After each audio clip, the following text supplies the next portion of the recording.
When Billie Jean King was just 12 years old, she picked up a tennis racket for the first time and decided that she wanted to be the #1 player in the world. And as you know, to fast forward to the end of the story, that is exactly what she did.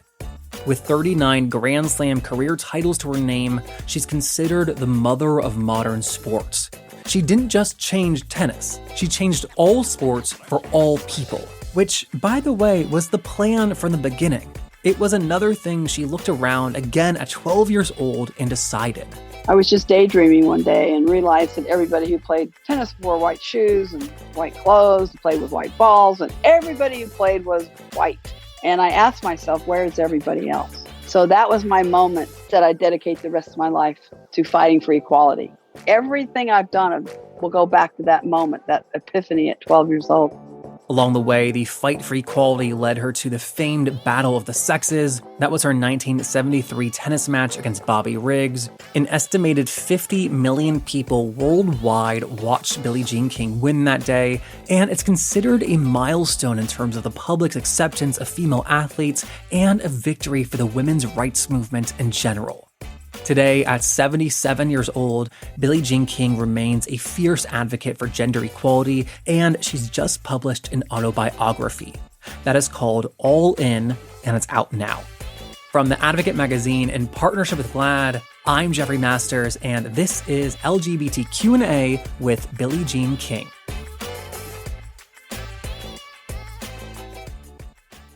So just as we often say how much has changed for queer people in the last 50 years, your book is a reminder that that statement is also true for women. In your case, being a woman and a professional tennis player wasn't even a career path that existed. So when you were starting out, how were you thinking about what was possible for a career in tennis? Well, I played team sports as a child first, and a lot of people may or may not know my younger brother, Randy Moffat's our birth name, became a Major League Baseball player. So sports is in our blood. My dad was a good athlete. My mother was a good athlete. So Susan Williams in 5th grade asked me if I wanted to play tennis. And I said, what's tennis? I thought I probably wouldn't play because she played at a country club. And my dad's a firefighter. I said, well, this isn't in my realm of thinking. I also played on a softball team. And she told the coach she'd taken me out to play tennis. And she said, oh, they give free instruction here on Tuesdays with Clyde Walker, and it's free coaching. Whoa. I go out to have my first session with Clyde. And at the end of it, I knew I wanted to be the #1 tennis player in the world.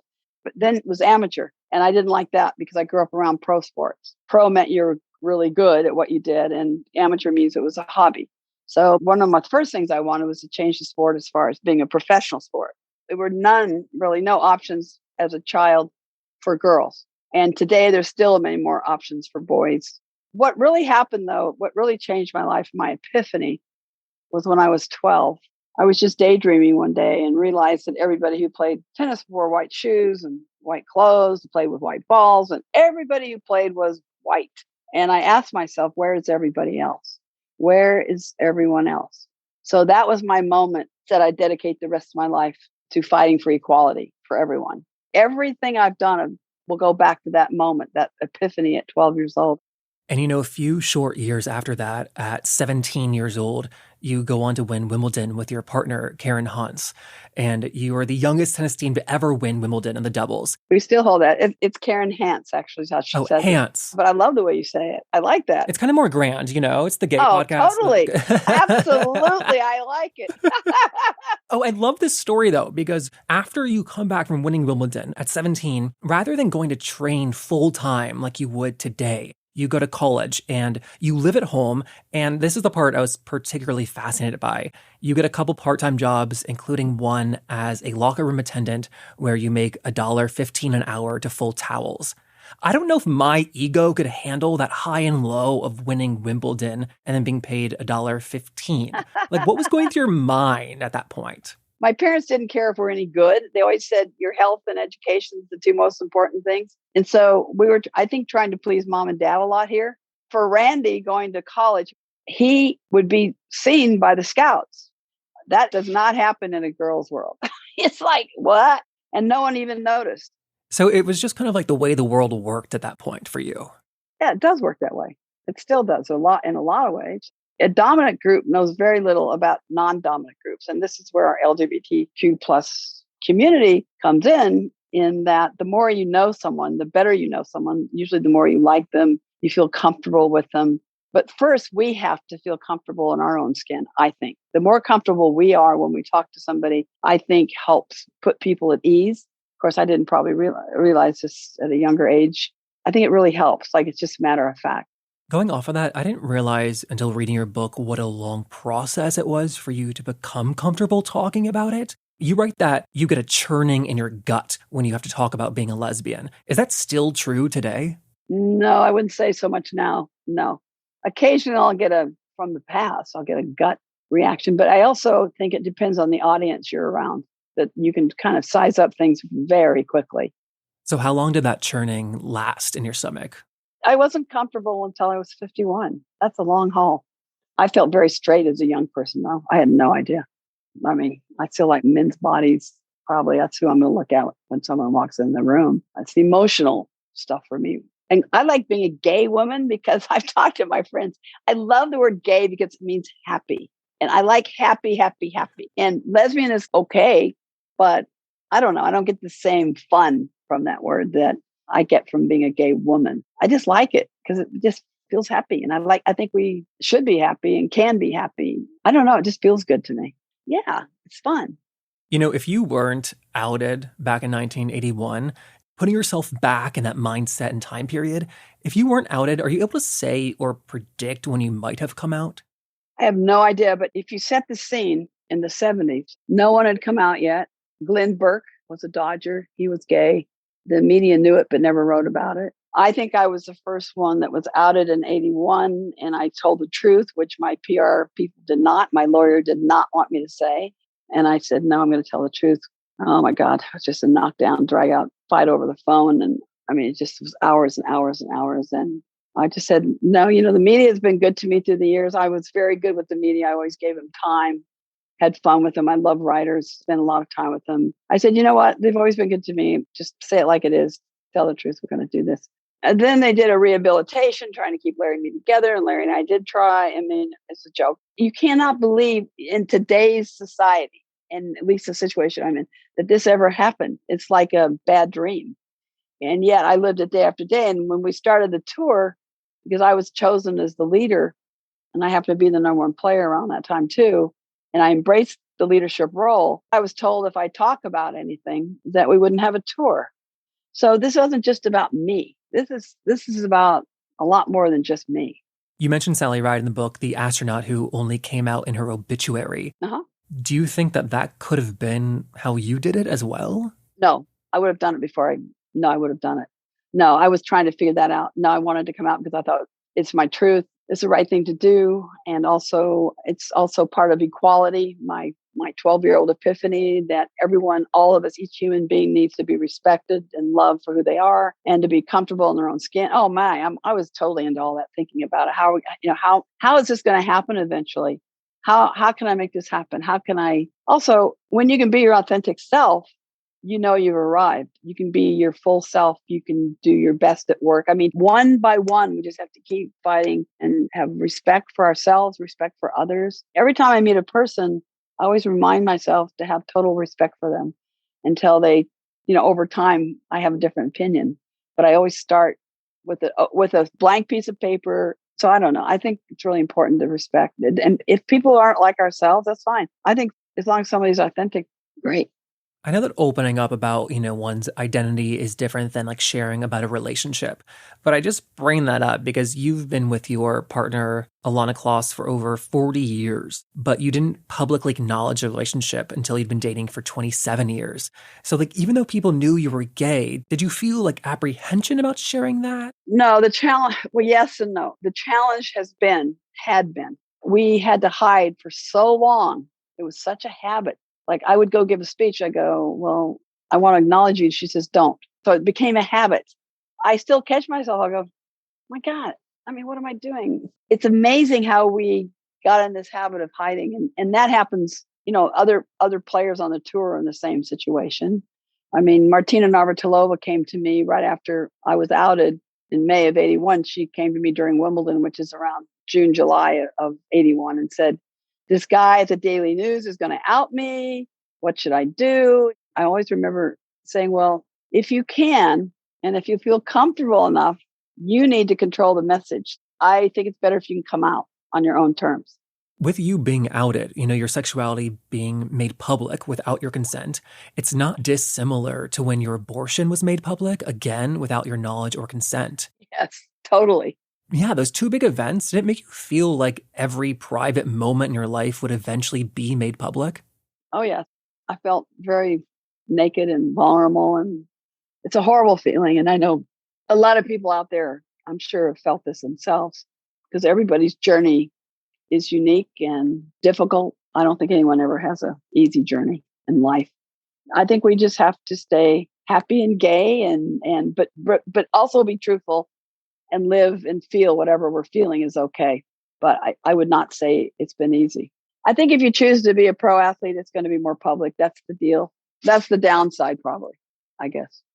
And you were so comfortable for your entire life talking about, gender equality and women's issues. Did it take a while to become comfortable talking about LGBTQ plus issues? I think it took longer. I had to learn a lot more too. I needed to learn about others. The one thing that as a woman you even alluded to it in the question, is that when a woman does something that she's only leading for women, and I never feel that way. I grew up with a brother. My dad was fantastic. He believed in me as much as my brother, which was really important. To all the men out there who have daughters, if you will believe in her as much as your son, you're going to be ahead of the game, because usually the men are our first hero anyway. Our mothers eventually, I think, become our sheroes. I think it's the opposite for boys. I think boys probably would go to their mother first. That I've listened to stories with gay men.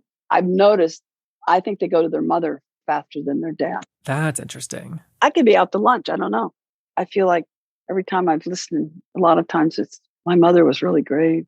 I mean, in my one example and case study, I don't disagree. Did you do a case study? Yours, you mean? Just for my life, yeah. Well, who did you tell first? Do you have two parents? I have a mom and a dad. I told them at the same time. Oh, that's great. Just because I didn't want one to have a secret. But I mean, I don't talk about this on the podcast a lot, but I probably talk to my mom, every day. Right. Here we go. See, that's what I found with gay guys. I've noticed that they feel like a little more breathing room with their moms than they do their dads for some reason. I think relationships sometimes with the same gender, just the way we brought up in culturally. I'm not saying it would be real otherwise if it were different culturally, but I have all these questions and I have no answers. But I love that you say that, because particularly around gender and sexuality, I think that that's okay. And for example, in the book, you write about Renee Richards, the tennis player, and you didn't know a lot about being trans back then, but you still let her play. And we welcomed her, although it took a little bit of effort. She was on the tour back in 77. I think women's tennis was the first to have a transgender person in sports. And the women were like up in arms. Well, we can't have her. Look at the locker room. It's going to be terrible. Blah, blah, blah, blah. And I had this ongoing thing with the women. I started to realize if I can just go in little bitty parts, then I had a chance. If I brought too big an idea, they couldn't handle it. But I said, well, why don't we just take a breath and a beat and let's just see. So then I called Renee and I listened to her for 4 hours. And then I went to doctors and asked their opinions. And then there was a ruling that she is a transgender woman and she should be allowed to play. And I went to the women and I said, you know what? She's going to play no matter what. But I just think, how about if we give her 2 weeks? I said, okay, we'll try that for 2 weeks. Within 2 days, they're coming up to you. She's the greatest. She's so nice. She's so smart. Oh my God, I'm so glad she's on the tour. So it's amazing how we get fearful of something that we don't know anything about. With the Olympics or the Battle of the Sexes match, or even like Wimbledon, there was so much pressure to play these, to win, to advance to the next round. But you also got in the sport because you enjoyed it. At that level, are you still enjoying it? Is it still fun? I think I have this saying, pressure is a privilege. I started that saying, if anybody ever hears it, I kind of came up with that one. When Lindsay Davenport was at Fed Cup, she was at that's the World Cup of women's tennis. She said, help, I've got to play this player. I hate playing her. And I just kind of yelled at her. Pressure's a privilege. And I went, oh, I'm going to hold on to those. I like this. She's okay. And then she went and won the match. So she was always really happy about that. But that's how it just came out of my brain just like instantaneously. And I liked it. But, as a child, my brother and I like pressure, but I think it's because my parents gave us time and space. They did not care for any good. Like they didn't ask us, did you win? You know how many parents go, did you win? Well, that's not a good way to start with the kid. Don't say, did you win? They'll tell you how they did, believe me, whether they get a good grade or whether, in sports or whatever. But Randy and I we just loved what we did. I just loved hitting a tennis ball. And I didn't hit a tennis ball probably for 25 years. I've had a lot of knee operations, shoulder. And I started playing last October. I said to Alana, because Alana was number one player in the world in doubles, number one South Africa. And anybody that's come from South Africa, that's always very interesting. And she's Jewish. So I think she always felt very connected to freedom. So anyway, she still plays a lot. Lana still plays a lot. She plays great. I think she's playing better now than when she played on the tour almost. So anyway, I said, would you hit the ball with me one day? And we've been hitting ever since. In fact, we're going to hit later today, probably. So I love to hit the ball. I love the magic of feeling the ball against the strings. I love the way you shape time and space. It's like dance to me, although I can't dance anymore because I go one step to the right, one step to the left. I guess that's a little start to dance. So at 77, you still love tennis. I always loved it.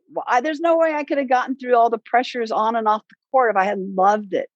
I love it. I love hitting the ball. I love playing sports, but I realized the first day I played tennis, that's what I realized. I played shortstop in softball. I played other sports. I can hit 100 balls in 5 to 10 minutes and touch the ball. How many times do you think you touch the ball when you play baseball or softball? You hardly you touch it, 5 times if you're shortstop in a game? 5 times. In tennis, I can hit 100 in the same amount of time, or 500 actually, if it's baseball. So, and I love all these sports, but I'm just telling you what tennis has done for me. And they did research, and tennis has come out number one as far as the healthiest. It's because you use all of yourself. You use your upper and lower bodies. And during COVID, we have 4 million new people because of social distancing you can do with it as well on each side of the net. Anyway, I am so happy. The one thing I have not done is I thought during COVID I would practice the piano again, because that's my first love back as a kid. I don't have it as far as being really good. I have not done that, but I've actually started to take photos just from the apartment in New York because we have a nice view. But is photography like this next phase of your life, like something you're going to be trying? I don't know. I like the moon and the sun so much because I know this is corny. I don't care because I like love. And is that all of us look at the same moon and sun every day. So I feel very connected to people when I look at them. I think that corny is a great place to leave it. I really enjoyed this. So thank you so much, Billie Jean. Yeah, totally. I would much rather interview you, actually. It'd be interesting. We can turn it around. You impress me.